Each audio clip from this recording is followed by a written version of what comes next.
Do you have a missing adult maxillary canine because it's stuck in your bone? We call it an impacted canine. If you do, you probably want to know this one important detail. Time for some PFOing so you know where you're going.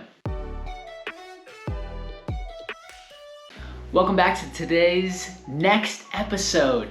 I'm Dr. Ryan Packard at Packard Family Orthodontics. In a previous episode, we discussed the infamous maxillary impacted canine. If you've got one of those, you want to find out soon. In that episode, we talked about why it could happen, although it's not completely understood exactly why it happens. We talked about what you can do to resolve it, and we even discussed possible options for preventing or reducing the risk of having a maxillary impacted canine. Well, today I wanted to jump back on and create a video for a very special, unique, and important detail related to maxillary impacted canines. The traditional approach for addressing maxillary impacted canines, that means a canine, adult canine that's stuck up in your bone, it can't come down in. As you can see in this picture, right? There's no adult canine there.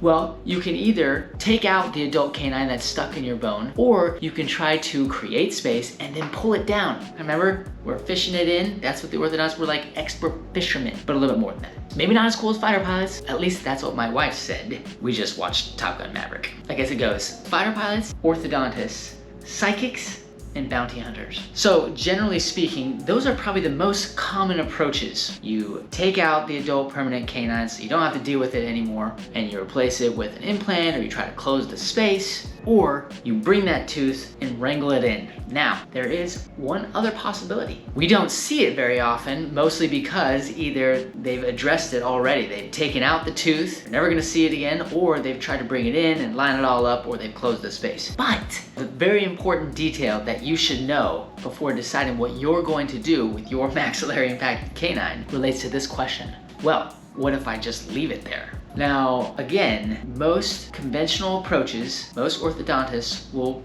kind of guide you towards getting it out and or trying to line it up. And these probably put you in a really good position, the best position for ideal cosmetics and occlusion, or the way that you fit your teeth together. The reality is though, not everybody may be able to address maxillary impacted canine in an ideal way. So what happens if you do nothing? Well, in this case, I'm gonna show you how over time, if you were just to leave it alone, one of the possible outcomes is it just sits there, causing no problems, just hanging out in your bone. Of course, one of the risks of leaving it in place unaddressed or unresolved is that it could cause problems for the teeth next to it, like the maxillary lateral incisors. One of the worst things that orthodontist sees is when those impacted canines or other teeth, when they're trying to come into the proper position, if they get off course and then run into the other teeth and damage those teeth, causing root resorption. We'll talk about that another time.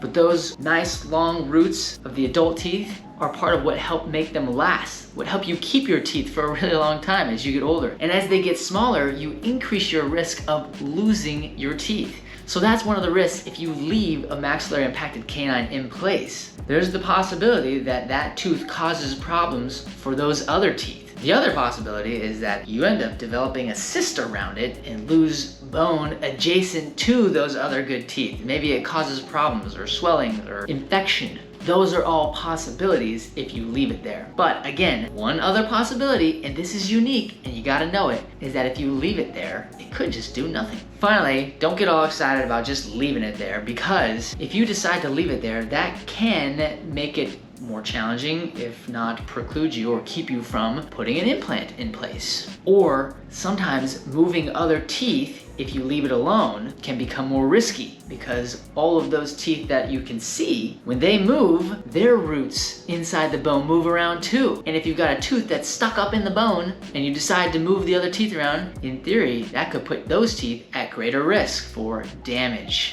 So having said all that, I'm not necessarily promoting leaving maxillary impacted canines to fend for themselves inside of your upper jawbone. But that being said, I think it's important to know that there's a possibility for damage, things that aren't wanted, but then there's also the possibility that it just kind of hangs out there. If you were to leave it there, you may not end up with the best looking teeth because you might have a hole there or you might have a baby tooth there, but it is a possibility. The best way for you to find out how to address your maxillary impacted canine is to visit with your local orthodontist. So in summary, maxillary impacted canines can be a big deal and can cause issues. As we can see here, sometimes it doesn't cause issues. That being said, just because it doesn't cause issues for other teeth and it just hangs out up there in your bone over time, because of that, you may not be able to resolve or work on other things that you want to look really good. So, trade-offs. The best way for you to find out, remember, your local orthodontist. Hey, friendly reminder, if you like this video, give us a thumbs up. Subscribe to the channel so that I can bring you into the world of straight teeth and beautiful bites. Or consider leaving a comment. If you have a question, I can answer it, maybe even make a future video just for you. That's all I've got. Just a little PFOing so you know where you're going. Packard out.